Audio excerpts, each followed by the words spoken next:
Gennaio all'asciutto, grano dappertutto. Sarà vero questo proverbio, però noi riprendiamo la linea qui dall'agriturismo nasano sulle prime colline di Riolo Terme. Abbiamo detto che è un lavoro d'insieme, difatti vedete che gli ospiti adesso sono raccolti tutti attorno a questa tavola, i padroni di casa, perché c'è Lea, c'è Tonino, è arrivato Stefano perché ci dovrà raccontare un po' dei suoi vini, Marco, insomma adesso me li dimentico un pochino, Gigi Franzoni invece dell'azienda Le Vigne di Sopra, che ci dirà qualche altro proverbio. Poi abbiamo degli amici che arrivano dalle colline qui vicino, esattamente da Casola Valsenio, e anche loro sono molto esperti di gastronomia. Lorenzo Buti, magari faremo due chiacchiere, qui parliamo dell'azienda Mevigo. Allora, questo era un pochino il preambolo, però ci siamo lasciati sui proverbi di gennaio, adesso andiamo subito alla tavola di gennaio, perché qui è davvero ricca anche se fa riferimento a pochi elementi fondamentalmente, Lea. Ma sai, qui abbiamo degli elementi che proprio usavano in questa stagione. Vediamo l'intingolo con stufato di fagioli e salsiccia matta, cotechino, che sono le cose che si dovevano mangiare subito del maiale, perché quando si disfa il maiale, queste sono le cose primarie. Calcoliamo che una volta non c'erano i freezer, quindi venivano stagionati, sì, però dovevano essere mangiate a breve tempo. Quindi oggi abbiamo questo, il cotechino lo abbiniamo sempre al nostro purè, perché le patate erano in tutte le case contadine, invece le lenticchie erano più un po' per i ricchi, quindi portano soldi, però ne toglievano un po' anche dal portafoglio. Poi abbiamo il cinghiale, in quanto il cinghiale i cacciatori, questa è la stagione di cinghiale, quindi noi approfittiamo del fratello di casa, del padrone di casa che è un cinghialista, quindi ci fornisce questa carne molto buona e molto saporita.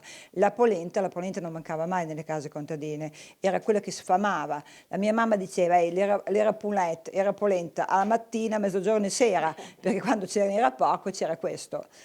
In più oggi abbiamo arricchito la nostra tavola con dei dolci, i succherin, quindi le manine o come vengono chiamate, rosse perché erano benauguranti per il primo dell'anno, per il mese, per i primi giorni dell'anno. Poi c'è la brasadella, la zambella, proprio la brasadella che veniva tocciata nel latte, veniva usata la mattina a far colazione, una ciambella ricca, tutto fatto con lo strutto senza burro perché si usava quello. In casa c'era lo strutto, si usava quello. Poi abbiamo la nostra torta di marroni, in quanto i marroni venivano seccati, quindi c'erano anche tutta la primavera, si poteva usare queste castagne che venivano ammollate nell'acqua, passate e poi fatta questa torta.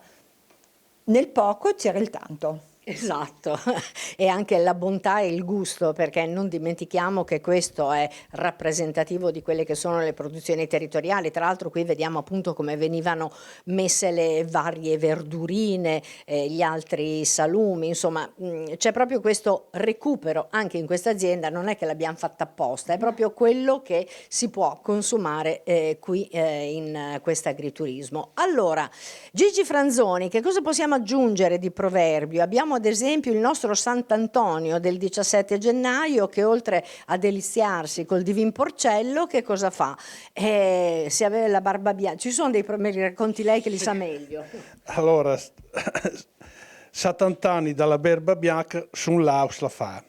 Poi dopo c'è un altro detto che si dice che quel giorno lì le donne non dovevano filare perché la stoppa che tiravi giù dalla rocca era come la barba di Sant'Antonio, quindi quel giorno lì se filavi ti andava male tutto quello che avevi filato. Era come se uno gli tirasse la barba, lui si arrabbiava perché anche i santi si arrabbiano e quindi insomma alla fine ti faceva qualche dispetto. Uno l'interpreta lui. Ecco, poi a proposito di santi, prima ne abbiamo raccontati tanti. Allora, 15 gennaio San Maur un freddo al diavolo, Sant'Antonio un freddo al demonio.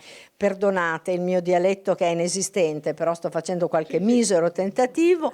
Di Sant'Antonio abbiamo parlato, di San Paolo del 25 gennaio abbiamo parlato, San Vincenzo 22 gennaio si dice l'inverno mette i denti, e Sant'Agnese il giorno prima, il 21 gennaio, il freddo è per le siepi, cioè ogni santo aveva praticamente il suo proverbio abbinato. E anche le galline, perché qua vedo per l'anno nuovo tutte le galline fanno l'uovo, è vero? Ciò dovrebbe essere così. Perché prima sono state perché prima sono state un po' letargose. Un po' chiuso, sì, però se c'è la neve, perché qui il mese di gennaio dovrebbe essere il mese della neve. Dovrebbe. Qua c'è un bel condizionale. Sì, dovrebbe, è così. Oh, vabbè, cercheremo di interpretare quel meteo contadino che abbiamo detto prima. Tra l'altro c'è anche un'altra festa, quella della Giobia, che potrebbe voler dire giovedì in romagnolo, in dialetto. Sarebbe l'ultimo giovedì del mese di gennaio, che vedeva i contadini praticamente bruciare una specie di fantoccio. Oggi in genere lo si fa il giorno dell'Epifania con la vecchia bruciata, però un tempo era l'ultimo giovedì di gennaio. Qui poi quanta fuochi li racconteremo, perché c'hanno invece i fuochi di marzo, il Lomamers, che è molto bello.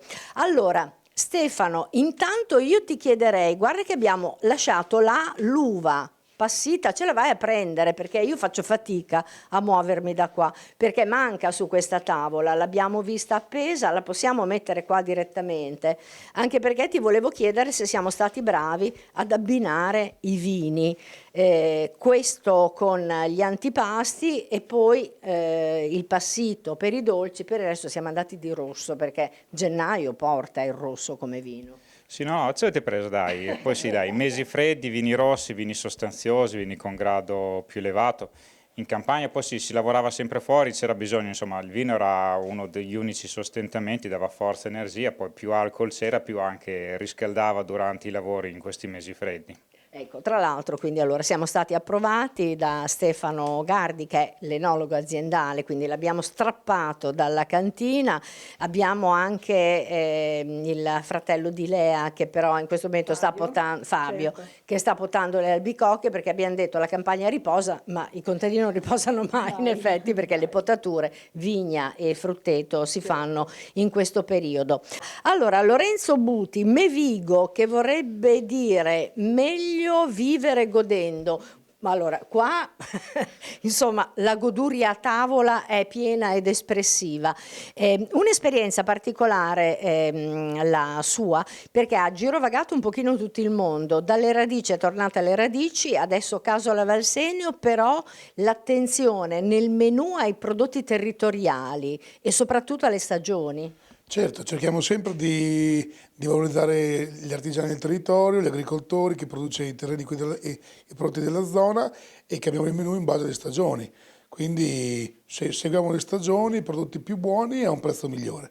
Allora, che cosa possiamo raccontare? C'è un proverbio di chiusura, Gigi, con cui possiamo lasciare gennaio, facendo finta di lasciarlo, perché in effetti non l'abbiamo ancora lasciato. C'è il proverbio, c'era quel detto all'inizio dell'anno, che i bimbi auguravano il buon anno a tutte le famiglie. Buon anno, cioè che andava anche a incidere in te curpet, cioè bon in te curpet, in la bisciacca del curpet, che voleva dire che nel curpetto tenevi i soldi, cioè che ti venisse un'annata buona. Sì. Questa era che i bimbi, il primo giorno dell'anno era l'augurio che passavano a tutte le case.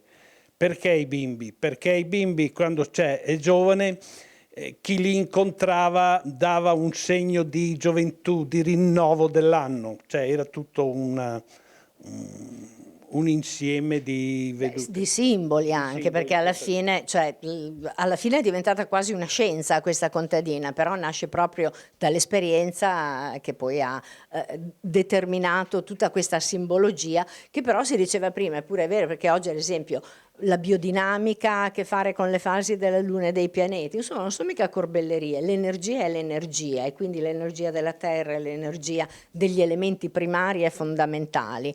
Io ho detto un lavoro d'insieme, anche perché non dimentichiamo che c'è questa bella associazione, il lavoro dei contadini, Lea è la presidente, ma ad esempio anche qui abbiamo dei partecipanti. Abbiamo il braccio destro e sinistro, Braccio destro e sinistro e le due gambe. Ettore Pezzi, non lo dimentichiamo. Ecco, esatto, anche perché c'è proprio questo lavoro di collaborazione, perché voi fate tante iniziative. Allora, il recupero delle tradizioni popolari non è così solo campata in aria, ma diventa anche un modo proprio per raccontare davvero quello che si faceva e tornare a farlo ancora. Io dicevo prima i lumi di marzo, è uno dei prossimi appuntamenti, giusto? Esattamente, quindi vi aspettiamo tutti per i lumi di marzo, 26, 27 e 28 febbraio, 1, 2, 3 di marzo.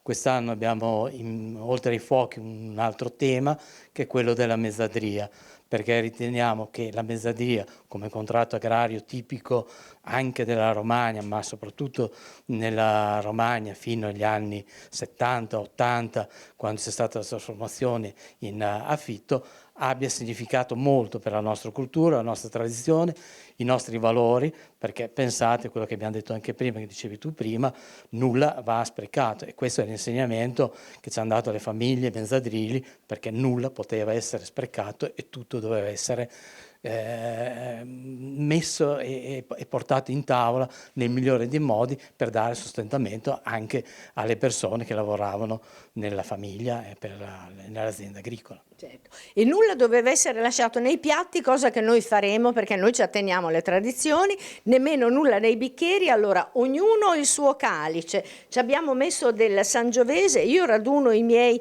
proverbi un po' trovati qua e là, ma la fonte originaria è il nostro Gigi, un bicchiere qua, ok, a chi manca? Ce l'avete tutti? Ce l'abbiamo tutti? Ok, allora facciamo un brindisi a gennaio, perché abbiamo dedicato a questo mese che un tempo non esisteva e che invece oggi rappresenta l'inizio dell'anno questa nostra bella puntata. Poi ci ritroveremo mese per mese, perché ogni mese ha da raccontare le sue storie. Grazie per averci seguito, vedete in sovraimpressione tutti i nostri riferimenti e poi niente. Cin cin, cin cin, cin cin, ci rivediamo sempre qui tra 7 giorni puntuali.